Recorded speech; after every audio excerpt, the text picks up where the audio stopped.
વિદ્યાર્થી મિત્રો, આપણે લાસ્ટ લેક્ચર સુધીમાં પ્રકરણ 1 સંખ્યા પદ્ધતિમાં સ્વાધ્યાય 1.2 સુધીનો અભ્યાસ કર્યો.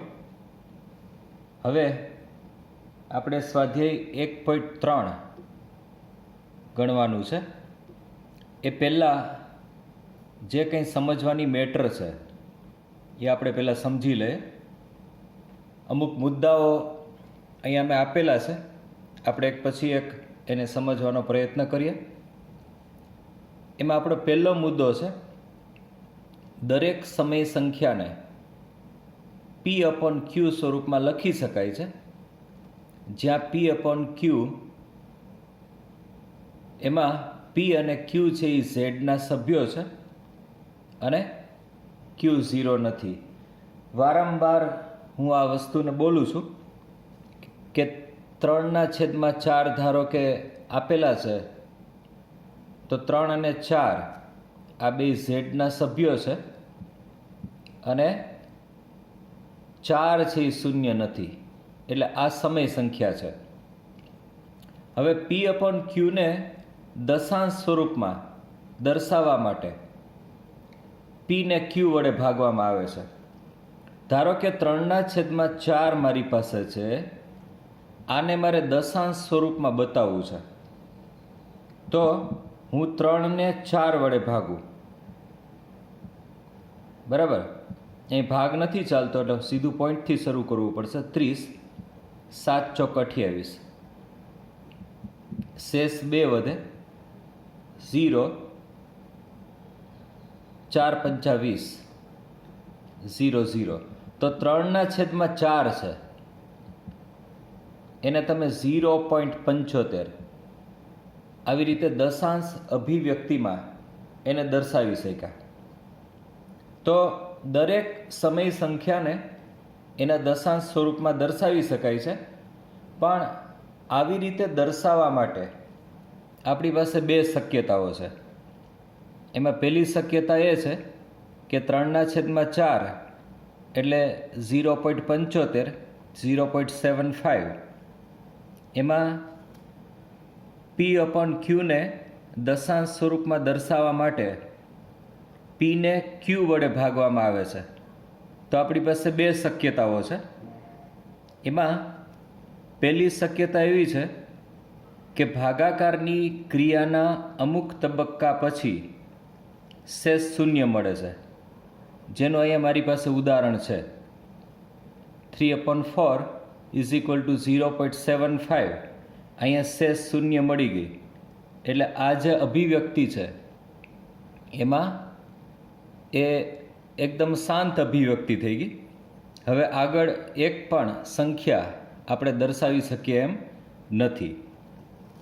આમાં બીજી શક્યતા શું છે? ભાગાકારની ક્રિયાના અમુક તબક્કા પછી શેષ ક્યારેય શૂન્ય થતી નથી. એ પણ હું તમને સમજાવું. દાખલા તરીકે 2/3 છે. 2/3 એટલે હું 2 ને 3 વડે ભાગું છું, એટલે 0. અહીંયા 0, 6 તેરી 18, શેષ 2 મળી, ફરીથી 20, 6 તેરી 18, શેષ 2 મળી, 20, 6 તેરી 18, શેષ 2 મળી. એટલે અહીંયા તમે મિત્રો જુઓ કે દરેક વખતે શેષ 2 2 2 2 એવી રીતે આગળ આગળ મળતી જ જાય છે અને એનો ક્યારેય અંત આવતો નથી. એટલે 2/3 છે એને તમે 0.6666 આવી રીતે સતત ચાલતું જ રહ્યા, એટલે કે 0.6 ઉપર 12 લગાડવામાં આવે તો આ સંખ્યા છે એ પુનરાવર્તિત થાય છે એવું તમે કહી શકો. એટલે અહીંયા આગળ મેં તમને ઉદાહરણ દ્વારા દર્શાવ્યું કે ભાગાકારની ક્રિયાના અમુક તબક્કા પછી શેષ ક્યારેય શૂન્ય થતી નથી.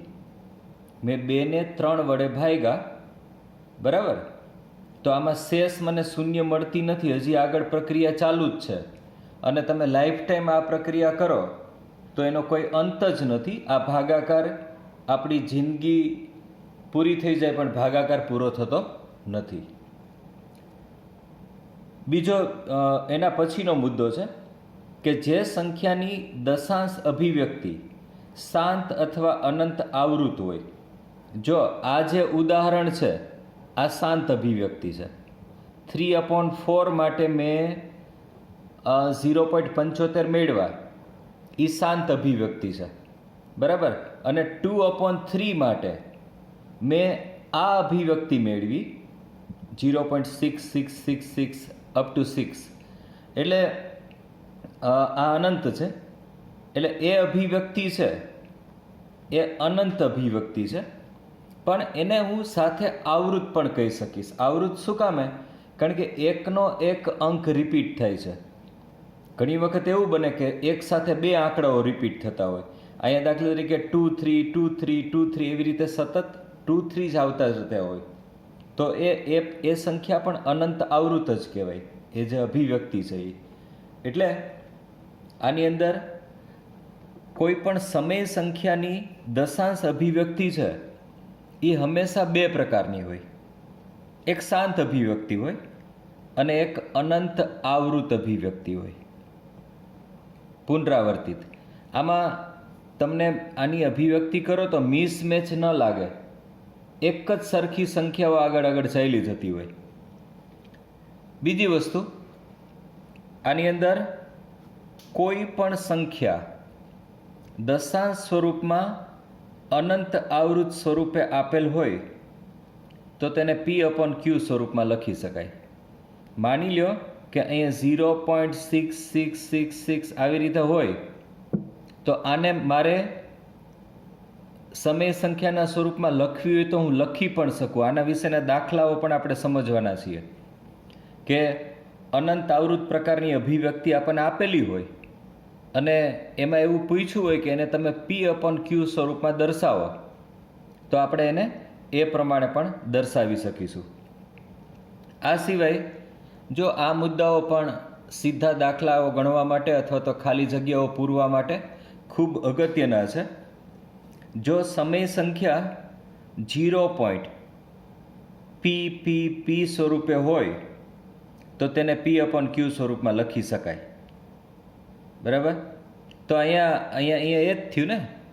અહીંયા જે મેં અભિવ્યક્તિ કરી છે તો આ P આગળ આગળ ચાલતું જ જાય છે, તો એ જે અભિવ્યક્તિ છે એને P/Q સ્વરૂપમાં લખી શકો.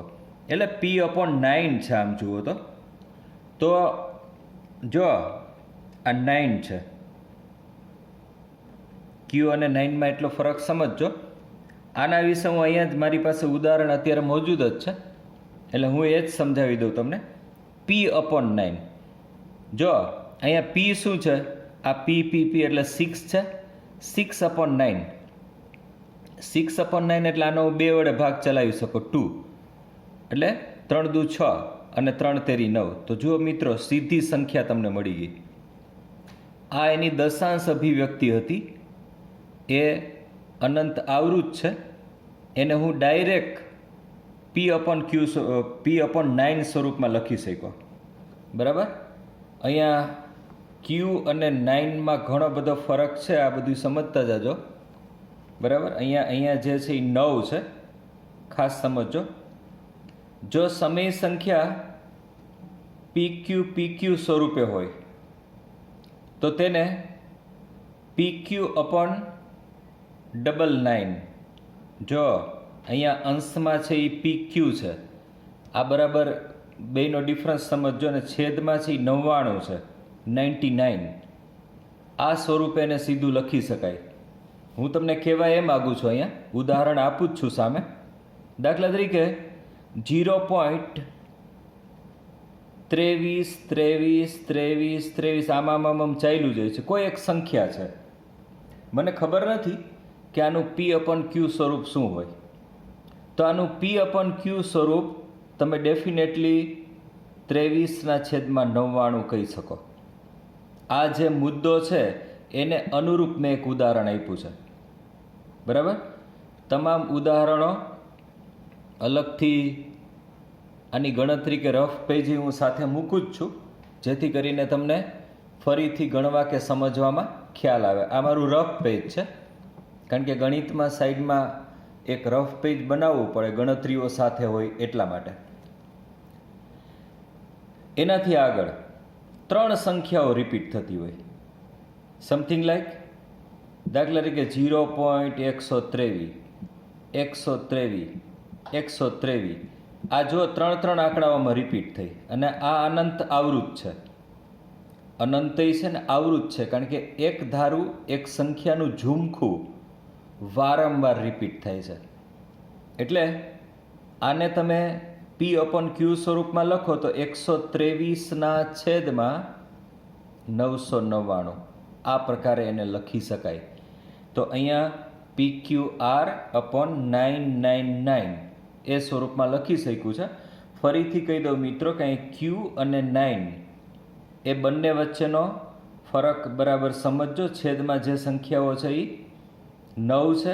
અહીંયા જે દર્શાવેલું છે એ તો Q જ છે, કારણ કે Qનું પાંખડું આમાં મોટું હશે અને 9 છે એ સીધા હશે, એટલે એની વચ્ચેનો ડિફરન્સ સમજજો. અહીંયા હું એક મુદ્દાને અનુરૂપ એક ઉદાહરણ તો મેં આપ્યા જ છે ઓલરેડી. આના દાખલાઓ પણ આપણે ગણવાના જ હોય છે. અહીંયા આગળ હજી થોડાક મુદ્દાઓ વિશે આપણે જોઈ લે, પછી આપણે દાખલાની શરૂઆત કરીએ. પછીનો મુદ્દો એવો છે કે કોઈ પણ 2 સમય સંખ્યાઓ આપી હોય તો તેમની વચ્ચેની એક કે તેથી વધુ અસમય સંખ્યાઓ મેળવી શકાય. એ તો આપણે શરૂઆતમાં જ જોઈ લીધું કે કોઈ પણ 2 સમય સંખ્યાઓ વચ્ચે અનંત સમય સંખ્યાઓ અને અનંત અસમય સંખ્યાઓ પડેલી હોય છે. આપણે √2, √3 વગેરે જેવી અસમય સંખ્યાઓની દશાંશ અભિવ્યક્તિ અનંત અનાવૃત મળે. કદાચ એની દશાંશ અભિવ્યક્તિ આપણે મેળવવા માગીએ એ અનંતય મળે, પણ એ અનાવૃત હોય. અનાવૃત એટલે એમાં કોઈ આંકડાઓનો મેળ ના હોય, રિધમમાં ના હોય. એ આંકડાઓ છે એ ઓડ ઇવન હોય. ઓડ ઇવન મીન્સ કે એની અંદર 1, 2, 3 આવ્યા હોય, પછી માની લો કે 6 આવે, વળી પાછો 1, 3, 4, 5 એવી રીતે કોઈ પણ આડાઅવડા આડેધડ એ આંકડાઓ આવતા હોય તો એ અભિવ્યક્તિ અનંત અનાવૃત છે. અને એ સમય સંખ્યા છે એનું સ્વરૂપ નથી, બરાબર. અનંત અનાવૃત હોય તો એ 100% અસમય સંખ્યા જ હોય. પાઈ અસમય સંખ્યા છે. પાઈ વિશે તમે ઘણું બધું જાણો છો. જ્યારે કોઈ પણ વર્તુળનું ક્ષેત્રફળ હોય એની અંદર આપણે પાઈનો ઉપયોગ કરીએ છીએ. તમે આવું સૂત્ર જાણતા હશો. વર્તુળનું ક્ષેત્રફળ એટલે πr². એમાં પાઈ છે એ અચળ છે, અને એ અચળાંકનું મૂલ્ય 22/7 ઘણી વખત આપણે લઈએ છીએ. અને કેટલીક વખત આપેલું હોય ત્યારે 3.14 પણ લઈએ છીએ. એટલે એ એના આસન મૂલ્યો કહેવાય, એટલે આશરે મૂલ્ય છે, ફિક્સ નથી, કારણ કે એ અસમય સંખ્યા છે એટલા માટે, બરાબર. આસન મૂલ્ય લઈને આપણે આની અંદર ચલાવ્યું છે.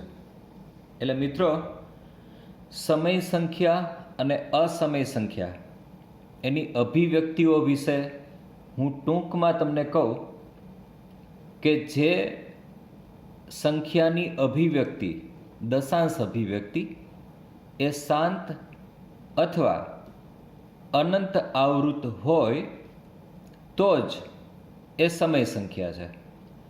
પણ કોઈ સંખ્યાની દશાંશ અભિવ્યક્તિ એ અનંત અનાવૃત હોય તો એ સંખ્યા અસમય સંખ્યા જ હોય એવું સ્પષ્ટપણે કહી શકાય. હવે આટલા મુદ્દાઓને ધ્યાનમાં લઈને આપણે સ્વાધ્યાય 1.3 ગણવાનો પ્રયત્ન કરીએ છીએ. દાખલાઓ ખૂબ સહેલા છે. બેઝિક તમારી જે વસ્તુઓ છે, ભાગાકારની ક્રિયાઓ, એનો જ આપણે અહીંયા ઉપયોગ કરવાના છીએ.